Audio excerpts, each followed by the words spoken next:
नमस्कार, आप सभी का स्वागत करते हैं हमारे चैनल पे। और आज बात करने वाले आप लोग की बड़ी खबरों के साथ। तो पहली खबर आप लोग के सामने है कि बिहार में वोटर लिस्ट वेरिफिकेशन मामले में सुनवाई को सुप्रीम कोर्ट तैयार। 10 जुलाई को होगी सुनवाई। मामले में अब तक 6 याचिकाएं दाखिल की गई हैं। 9 जुलाई को महागठबंधन करेगा चक्का जाम। बिहार में वोटर लिस्ट रिवीजन का है मामला। पटना पहुंचेंगे राहुल गांधी, आंदोलन का करेंगे नेतृत्व। और बिहार में वोटर लिस्ट पुनरीक्षण मामले में तेजस्वी यादव का बड़ा बयान। कहा, बिहार में वोट बंदी के साजिश, लोकतांत्रिक अधिकार छीना जा रहा है। बिहार में मतदाता सूची पुनरीक्षण को लेकर चुनाव आयोग पहुंचे ओवैसी। कहा, हम SIR के खिलाफ नहीं, प्रक्रिया के लिए और समय दिया जाए। सबसे समान देशों की रिपोर्ट पर कांग्रेस ने उठाए सवाल, बताया धोखाधड़ी और बौद्धिक बेईमानी। कांग्रेस नेता पवन खेड़ा का बीजेपी सांसद कंगना रनौत पर बड़ा हमला। कंगना कह रही है उसके पास कोई पावर नहीं है तो उन्हें दे देना चाहिए इस्तीफा। मराठी भाषा विवाद पर संजय राव का बड़ा बयान। कहा, महाराष्ट्र में अगर मराठी नहीं बोली जाएगी तो क्या नेपाल, पाकिस्तान और बांग्लादेश में बोली जाएगी। कांग्रेस नेता प्रमोद तिवारी का बड़ा दावा। नीतीश कुमार के नेतृत्व में NDA का बिहार में इस बार होगा सफाया। तेलंगाना के मुख्यमंत्री रेवंत रेड्डी का बड़ा ऐलान, अगले चुनाव में 60 महिलाओं को देंगे टिकट। कई पूर्व विधायकों और सांसदों सहित कांग्रेस के 28 पट्टीदार नेताओं ने राहुल गांधी को लिखा पत्र। प्रदेश अध्यक्ष पद को लेकर कांग्रेस सांसद से मांगा मिलने का समय। ब्रिक्स बैठक में रूस ने की ईरान संघर्ष को सुलझाने की मदद की पेशकश। कहा, कटुनीति से किया जाना चाहिए सभी चिंताओं का समाधान।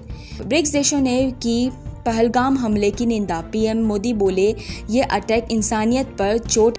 इजरायली हमलों की भी की गई निंदा। चीन को लीज पर बंदरगाह देकर पछताया ऑस्ट्रेलिया। 2015 में चीन के एक सरकारी कंपनी को 99 साल के लीज पर दिया था ड्राविन बंदरगाह। PM मलवानी बोले, चीन से बंदरगाह लेंगे वॉक।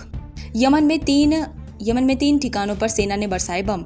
रक्षा मंत्री कार्ड बोले, जो कि इजराइल को नुकसान पहुंचाने की कोशिश करेगा उसे दिया जाएगा जवाब। टेक्सास बार पर लेडी मेलानिया ट्रंप को संवेदनशीलता वाली पोस्ट पर विवाद। सोशल मीडिया पर लोगों का फूटा गुस्सा। कहा, यह औपचारिक और दिखावटी प्रतिक्रिया ब्रिक्स से जुड़ने वाले देशों पर बरसे ट्रंप।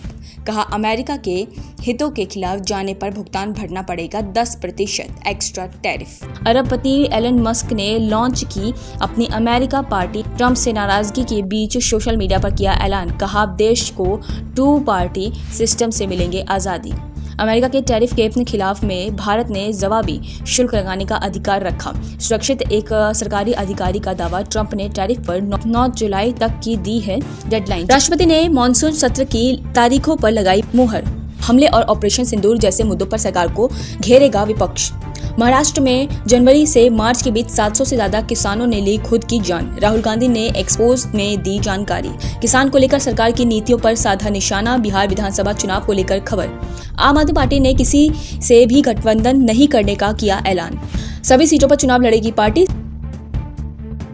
सड़क सुरक्षा को लेकर सुप्रीम कोर्ट का अहम फैसला। ड्राइवर की लापरवाही से जान जाने पर नहीं मिलेगा बीमा क्लेम। कहा, आपकी लापरवाही के लिए बीमा कंपनी नहीं है जिम्मेदार। भारत ने फिर पाकिस्तान अकाउंट्स पर लगाया बैन। एक दिन पहले आने लगे थे भारत में नजर। जस्टिस यशवंत वर्मा मामले में सरकार ने सभी दलों के साथ शुरू की बातचीत। आम राय के बाद जल्द ही लाया जा सकता है जस्टिस वर्मा को हटाने का प्रस्ताव। जज के घर से काफी मात्रा में कैश मिलने का है मामला। संजय रावत का चुनाव आयोग पर बड़ा हमला। बोले, आयोग ज्ञान देता है, जवाब नहीं। आयोग के व्यवहार को बताया पक्षपाती। कोलकाता लॉ कॉलेज में शारीरिक उत्पीड़न का मामला। कोर्ट ने राज्य सरकार से मांगी रिपोर्ट। मामले में फिलहाल 4 लोगों की हो चुकी है गिरफ्तारी। अमरनाथ यात्रा की हुई शुरुआत। 9 अगस्त तक चलेगी यात्रा। पहलगाम हमले के बाद सुरक्षा पर दिया गया है खास ध्यान। कथावाचक धीरेन्द्र शास्त्री के जन्मदिन पर बागेश्वर धाम में हुआ बड़ा हादसा। 3 शेड गिरने से एक श्रद्धालु की गई जान, 5 लोग घायल हुए हैं। इजरायल के साथ युद्ध विराम को तैयार। हमास कतर के प्रस्ताव का कर रहा है इंतजार। अमेरिका के राष्ट्रपति ने किया था 60 दिन के युद्ध विराम का ऐलान। थाईलैंड की सियासत में उथल पुथल तेज। थाईलैंड को मिला 1 दिन का प्रधानमंत्री। संवैधानिक अदालत प्रधानमंत्री से छीन चुकी है कुर्सी। इंडोनेशिया के बालदीप के पास डूबा जहाज। 65 लोगों को लेकर जा रहा था जहाज, 4 की गई जान, 38 लापता। दिल्ली से वॉशिंगटन जा रहा था एयर इंडिया का फ्लाइट। एयर इंडिया की फ्लाइट में आई तकनीकी खराबी। विमान को रोके जाने के बाद की गई रद्द। पीएम मोदी को दिया गया घाना का सर्वोच्च सम्मान। दोनों देशों के बीच हुई 4 समझौते। मोदी बोले भारत और घाना मिलकर आतंकवाद के खिलाफ करेंगे बातचीत। बिजनेस लोन पर बड़ी राहत। आरबीआई ने कहा व्यक्तियों और छोटे उद्योगों से नहीं वसूला जाएगा पूर्व कर। कर्नाटक में सीएम सिद्धारमैया ने गठित की जांच समिति। हार्ट अटैक से लगातार जा रही है जानें, जिसके लिए कोविड वैक्सीन को ठहराया जिम्मेदार। और आईसीएमआर और स्वास्थ्य मंत्रालय ने किया दावे का खंडन।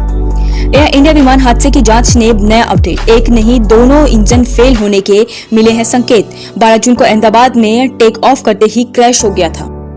तेलंगाना में मेडिकल प्लांट में हुए हादसे में 40 लोग की जान गई है, जिसकी पुष्टि की गई है। 33 से ज्यादा लोग घायल हैं। कंपनी का पीड़ितों के परिवारों को 1 करोड़ मुआवजे का ऐलान। हिरासत में लिए गए पंजाब के पूर्व सीएम सुखबीर बादल विक्रम सिंह मजीठिया की गिरफ्तारी का विरोध करने समर्थक संघ पहुंचे थे। बादल पेशी के लिए मोहाली पहुंचे थे मजीठिया। संविधान की प्रस्तावना में बदलाव के मुद्दे पर प्रियंका खड़गे का बयान। कहा वही 2 शब्द बीजेपी के संविधान में भी शामिल। देश के संविधान से पहले करना होगा बीजेपी के संविधान में संशोधन। कांवड़ यात्रा नेमप्लेट विवाद पर कांग्रेस सांसद इमरान मसूद का बयान। बोले बीजेपी वाले खत्म करना चाहते हैं हमारी संस्कृति। कहा यह देश मोहब्बत का देश है। पीएम मोदी पहली बार घाना के दौरे पर रवाना। पंडित नेहरू नरसिम्हा राव के बाद घाना का दौरा करने वाले तीसरे प्रधानमंत्री 5 देशों की यात्रा में आज से शुरू। बेलगाम आतंकी हमले की निंदा की। संयुक्त बयान में कहा हम हर तरह से आतंकवाद और हिंसा के खिलाफ दोषियों को जल्द मिले सजा। ईरान के बाद क्या गाजा में भी होगा युद्ध विराम। अमेरिकी राष्ट्रपति डोनाल्ड ट्रंप बोले सीज फायर के लिए तैयार हुआ इजराइल। हमास और समझौता नहीं मानने पर हालात और बिगड़ने की चेतावनी। बांग्लादेश के पूर्व सीएम शेख हसीना का कोर्ट में अपने खिलाफ लगे आरोप से इंकार। वकील बोले उनको बरी कराने के लिए देंगे तर्क। अगस्त में प्रदर्शन के दौरान गई जानों के लिए हुआ केस। कैलिफोर्निया में येलो कॉन्टेज के फायर वर्कर्स वेयर हाउस में भीषण विस्फोट। 15,000 फीट तक उठा आग और धुएं का गुब्बारा। लोगों के बीच दहशत का माहौल। पीएनबी में न्यूनतम बैलेंस नहीं होने पर अब नहीं लगेगा जुर्माना। नया नियम 1 जुलाई से लागू किया गया है। ग्राहकों पर कम होगा वित्तीय दबाव। अब इस बुलेटिन में बात होगी आप लोग के चुनाव आयोग में इंडिया गठबंधन के प्रतिनिधियों का मुलाकात। कांवड़ यात्रा को लेकर छिड़े विवाद की देंगे संसदीय समिति की बैठक में क्यों मचा घमासान युद्ध। एयर इंडिया हादसे की जांच में क्या हुआ नया खुलासा। सांसद सुरक्षा मामले से जुड़ी याचिका पर क्या है कोर्ट का फैसला। और बुलेटिन के आखिर में देखा जाएगा कि कार्टून एस इरफान की किस खबर पर पड़ी है तिरछी नजर। लेकिन दिन भर की तमाम खबरों के साथ हम लोग सुर्खियों पे नजर डालते हैं। किसका साथ किसका विकास। देश खाद को लेकर कांग्रेस सांसद राहुल गांधी ने पीएम मोदी को घेरा। चीन पर ज्यादा निर्भरता का लगाया आरोप।